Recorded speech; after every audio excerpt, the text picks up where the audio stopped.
I just want to talk a little bit about driving motors with VESC, which stands for Better Electronic Speed Control. A guy by the name of Benjamin Vetter founded the project. It is an open source motor controller design, kind of family motor controller designs, mostly for brushless and, permanent magnet synchronous motors. They're structurally very similar, but slightly different to control. Kind of tens to hundreds of watts of size. So like if you want to drive something like this, it's about the perfect size. Car, probably not.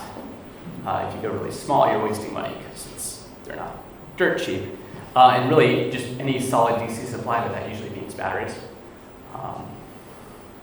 This might be a dumb question, but why do you even need a motor controller? You probably want to be able to turn it on and off. You want to run your motor at less than full power. And then lastly, for anything brushless, it'll only turn like 60 degrees before it stops, unless you electronically rotate between the different electromagnets in there. So VESC specifically, why should you use it? You have a pretty decent variety of hardware models. There are VESC brand VESCs, which are sort of official, kind of pricey, very solid, usually have the latest version of the hardware and software. Retail price around $100 per motor to start.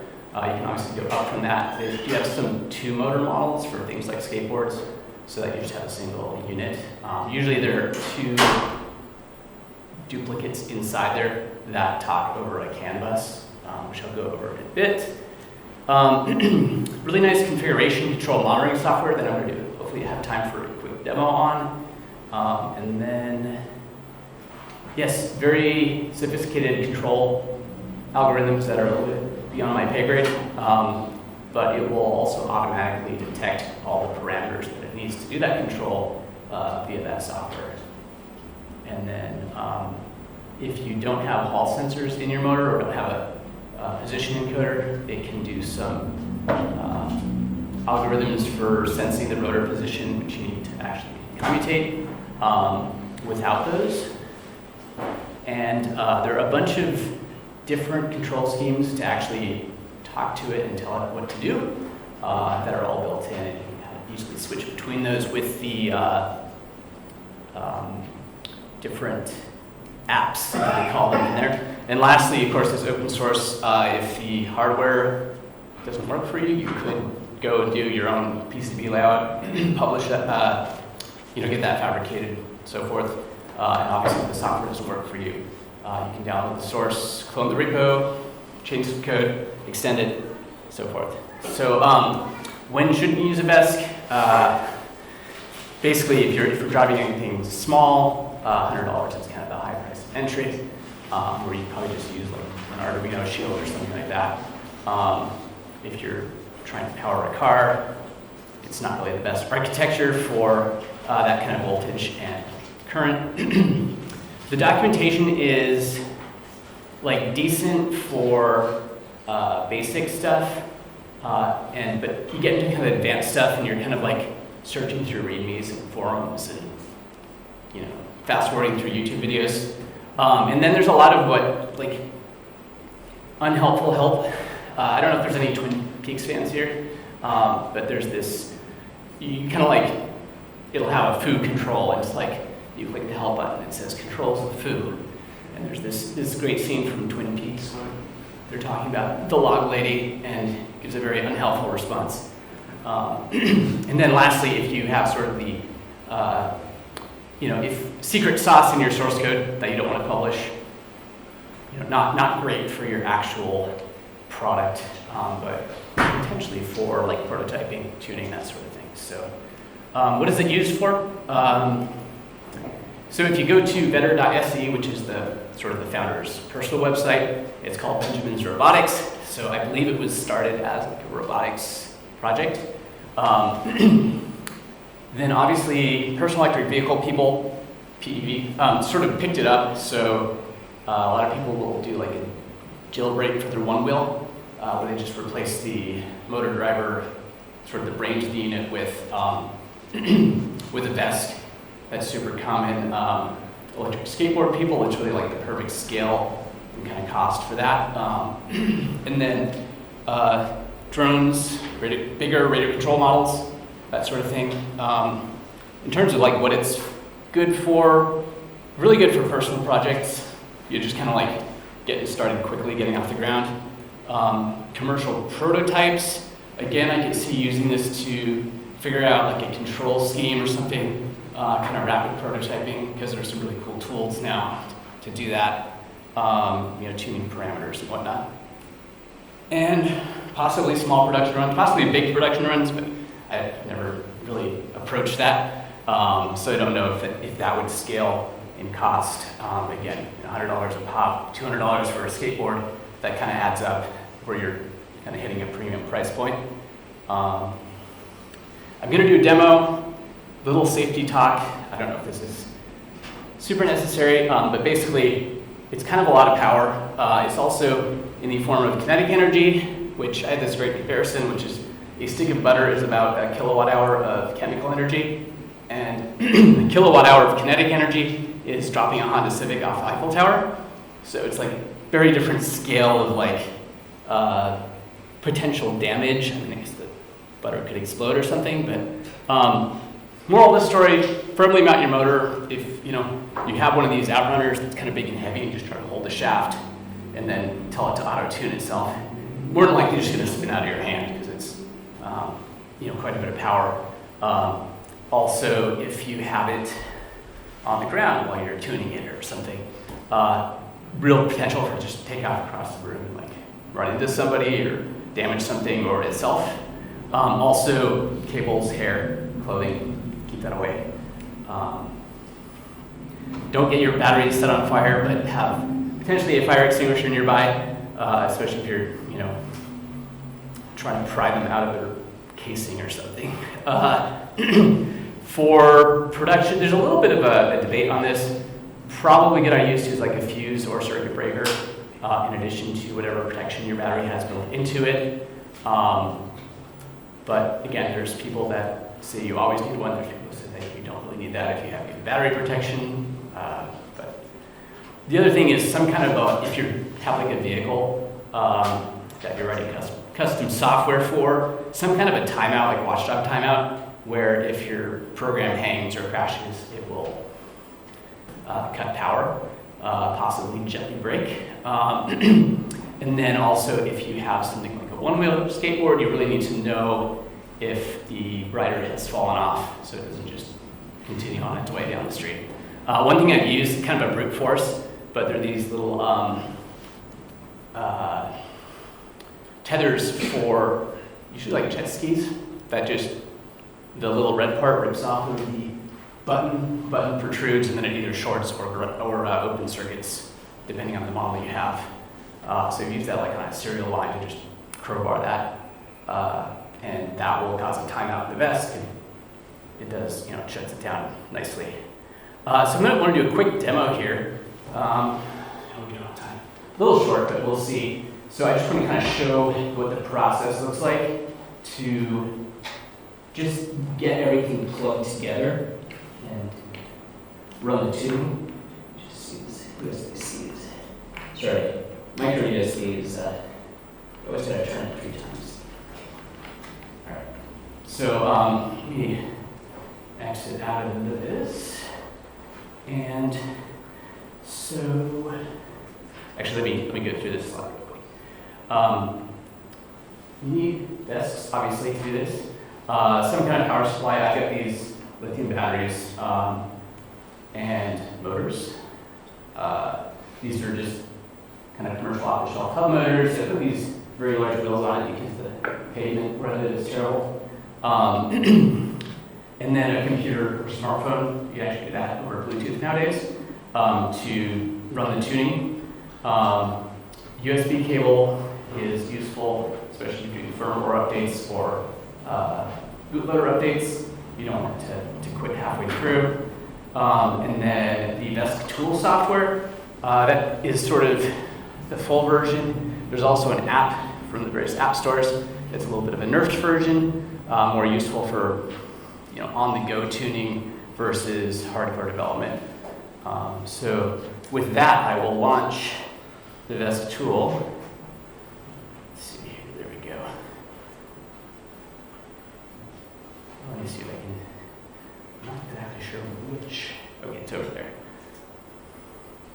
This is going to be a little interesting. I should have switched back to mirroring, but I'll just kneel down and kind of do it here. So typically you can just hit auto connect and it will find it over the serial port. So this is now connected to one of the motor controllers here.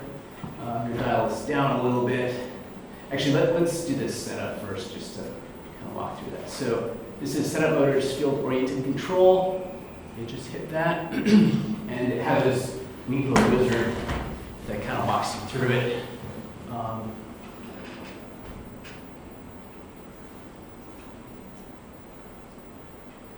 Skate, medium. I've got a 10-cell battery, and it is a 2.7 amp hour. Type faster than tap.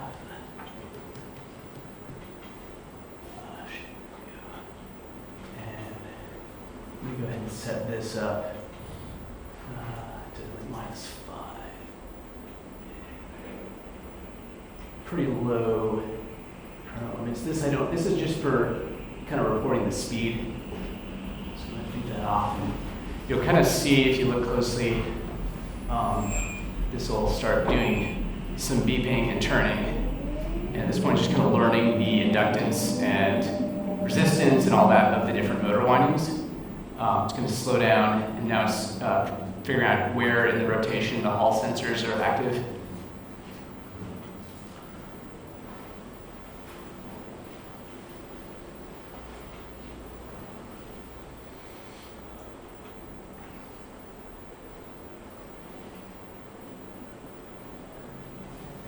So we've got all of our parameters here, and the next step is just to run them in the forward direction, make sure that's forward, so that's actually reverse. So you hit inverted, and make sure this one's forward is, and so we're done. And at this point you kind of have this dashboard. I'm going to switch over to mirroring real quick because this is going to damage your neck.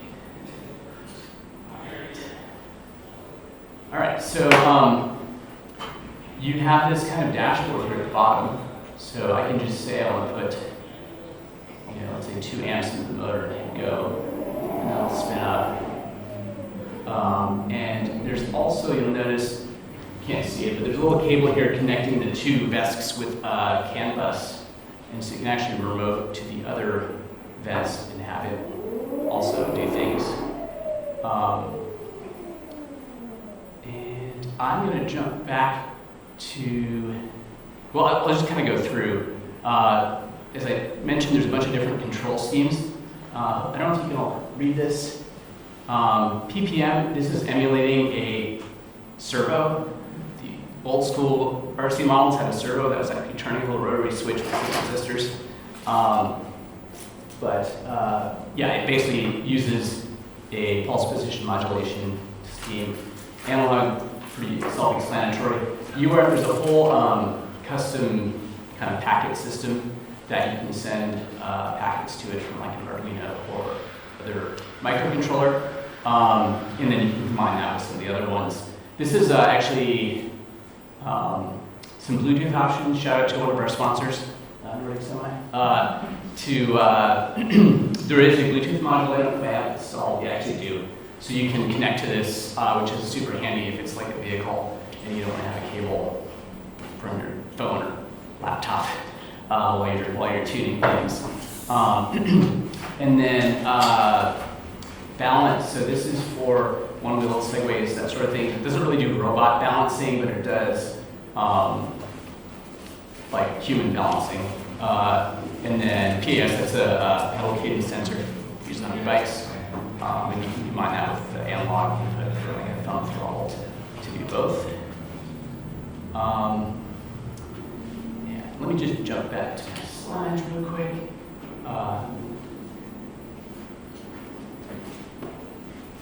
So again, the apps, I kind of went over that already. Just lagging a little bit here. Okay, the last slide.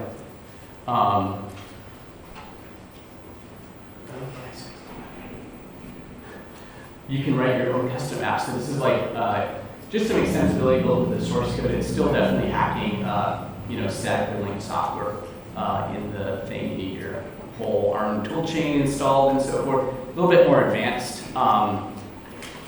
Packages is a new thing as of version 6, which was released around the first of the year. Not necessarily the language I would have chosen for this kind of application, but it's Lisp. An embedded version called LispVM. You can have compiled dependencies. In fact, you can kind of write them inline as like hex code in the Lisp and load it in memory and run it. And then there's QML, which is Qt is the tool that's used for that VESC tool. And there's are ways to kind of embed UI. It actually lives on the motor controller flash and then gets downloaded by the app that's connecting to it to display that UI. It's kind of interesting. Just talked about that. You can have, again, binary dependencies, which is potentially useful. I haven't quite worked out how exactly to do this, but you can observe and graph variables in your code. So if you have some kind of control over something, you want to see what the inputs or outputs or intermediate states are, you can actually look at a real-time graph and not have to write all that code yourself. And something that I think is pretty cool is there's a little read, evaluate, print loop. So if you're debugging something like I2C or something, you can just run that and basically run this. So the way I got into this, and we might have to do questions, like I might drag this out and do like a little demo setup somewhere. Trying to build a weight sensing electric skateboard, which is kind of what this is. I had the idea, kind of college era, created an initial prototype that ran for about 10 seconds before literally catching fire. And then in 2005, I built what I call the three-wheel dorkmobile, which looked like this from below. And it was a commercial servo amplifier with a little analog circuit driving it and some pressure sensors to kind of sense the weight, and then just nickel cadmium batteries, a little keychain remote to turn it on and off. And it worked pretty well. And I met up with a guy that runs an e-bike business in Vancouver. We improved it to a four-wheel model using weird e-bike hub motor guts kind of mounted to the inside of the wheels. Took that to the Maker Fair in 2007. In 2014, we actually took our RC Outrunners and built it in as sort of a conventional longboard, kind of a precursor to this kind of thing. And then in 2021, kind of revisited this. Probably going to get hate mail because this is actually using I2C with a connector in the truck. I'm definitely working on a new design there with a little load cell amp. It does have some nice interlocking features like detecting shorts and open circuits in the bridge, but obviously there's weak links in the process. Using Embed OS, which is not also a great fit for this kind of product. And then just very recently, I want to do this as a VESC package, which is going to be a little bit of Lisp code, probably some native dependencies, but it's really not that complicated of a control loop. So unfortunately got started a little bit late. I would love to show you all the basics of the weight difference controlling the current, but unfortunately we don't have time, but maybe I have time for like one or two questions. Does it have posi traction? You can do traction control between the two motors. There's this setting under the apps, I think.